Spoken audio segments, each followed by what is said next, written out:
Assalamualaikum warahmatullahi wabarakatuh. Perkenalkan, saya Afiatus Solihan NIM 2111010300021 dari mahasiswa Universitas Islam Negeri Kiai Haji Ahmad Siddiq Jember dengan program studi Manajemen Pendidikan Islam dari kelas C1. Tujuan presentasi melalui video ini yaitu untuk memenuhi tugas mata kuliah Manajemen Sarana dan Prasarana dengan dosen pengampu Nur Ittihadul S.Osi MPDI. Judul yang akan saya presentasikan mengenai inventarisasi dan pemanfaatan sarana dan prasarana. Nah, untuk topik pembahasan materi ada 3. Yang pertama yaitu definisi inventarisasi sarana dan prasarana.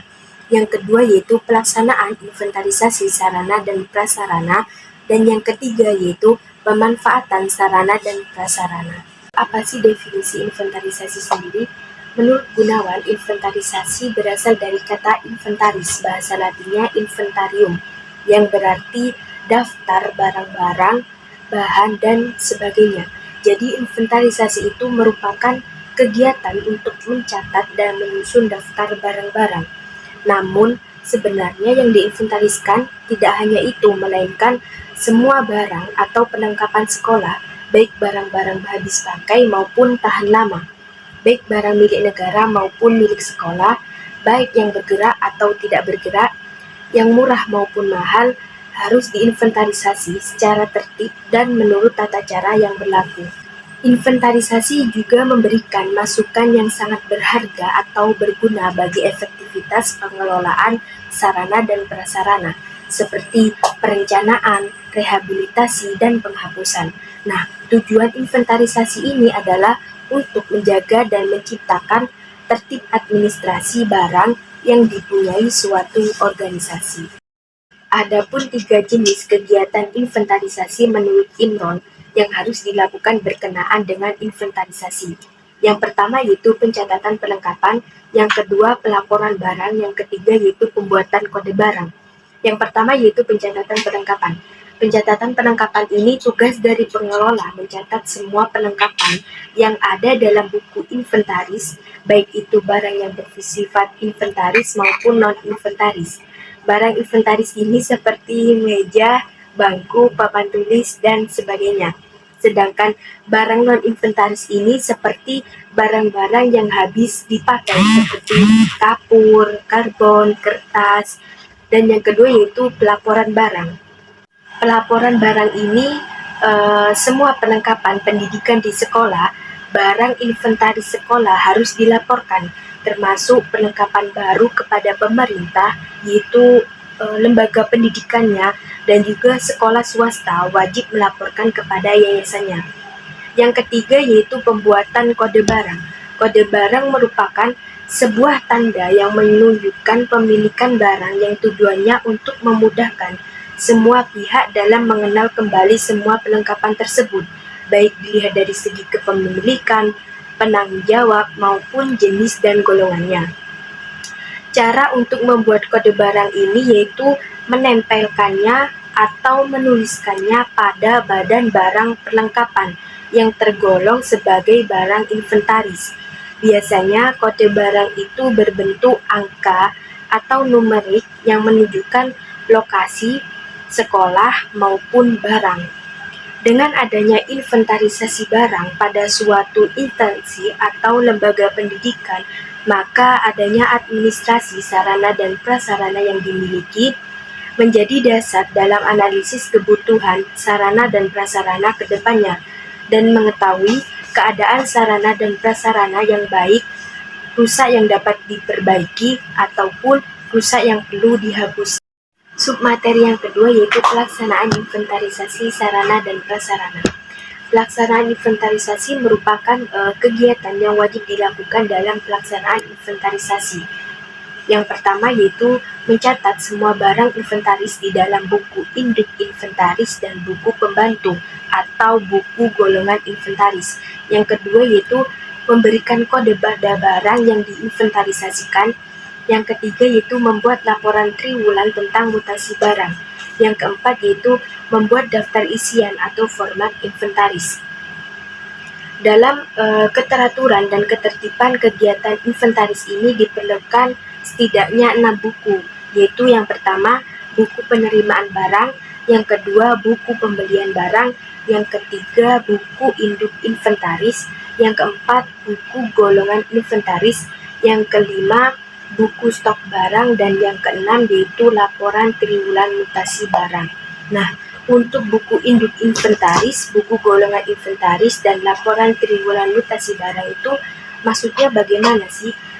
Buku induk inventaris ini yaitu buku tempat mencatat semua barang inventaris milik atau kekayaan negara yang berada di lingkungan kantor atau proyek ataupun satuan organisasi yang bersangkutan menurut urutan penerimaan barang.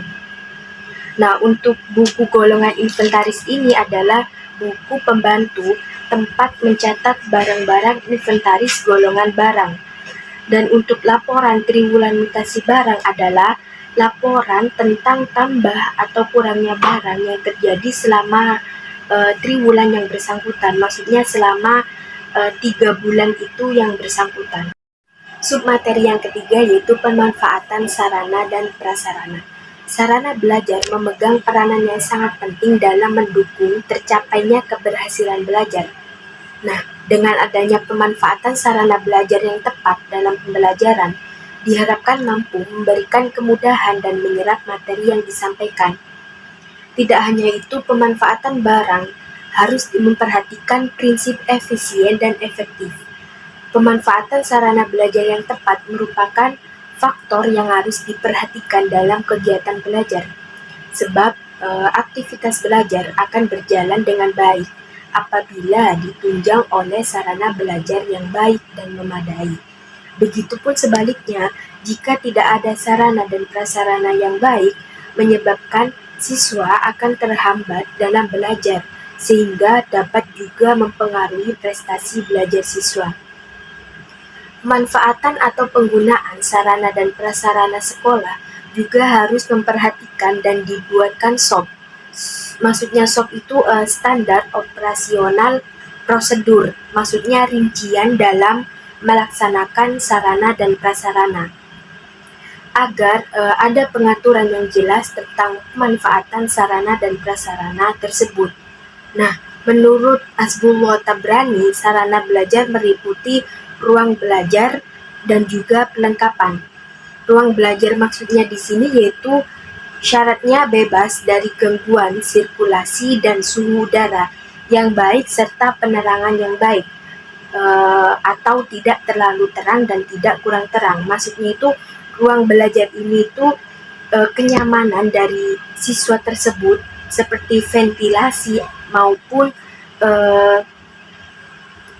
yang dirasakan oleh siswa tersebut dalam ruang kelas itu bagaimana. Dan untuk perlengkapan yaitu maksudnya perlengkapan yang cukup dan baik, minimal ada sebuah meja tulis dan kursi. Nah, maksud perlengkapan ini dari perlengkapan ruang kelas maupun ruang belajar yang mana lengkap dari segala fasilitas, meja belajar maupun meja, kursi maupun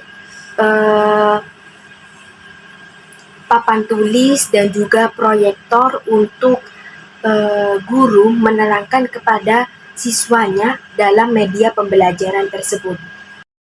Jadi dapat disimpulkan dari submateri definisi inventarisasi sarana dan prasarana, pelaksanaan maupun pemanfaatan bahwa inventarisasi itu merupakan kegiatan mencatat dari semua barang maupun perlengkapan dari lembaga pendidikan itu sendiri. Dan juga tujuan dari inventarisasi ini untuk menjaga dan juga menciptakan tertib administrasi barang yang dipunyai oleh lembaga pendidikan tersebut. Adapun juga 3 jenis dari kegiatan inventarisasi, yang pertama pencatatan perlengkapan, yang kedua pelaporan barang, dan juga pembuatan kode barang. Dan pemanfaatan sarana dan prasarana ini sangatlah penting dan juga berperan bagi siswa dalam proses sarana belajarnya yang bisa menciptakan ataupun mengembangkan prestasi siswa tersebut. Terima kasih dari pemaparan materi yang telah saya sampaikan mengenai inventarisasi dan pemanfaatan sarana dan prasarana. Semoga ilmunya bermanfaat dan berkah dunia akhirat. Kurang lebihnya saya mohon maaf. Wassalamualaikum warahmatullahi wabarakatuh.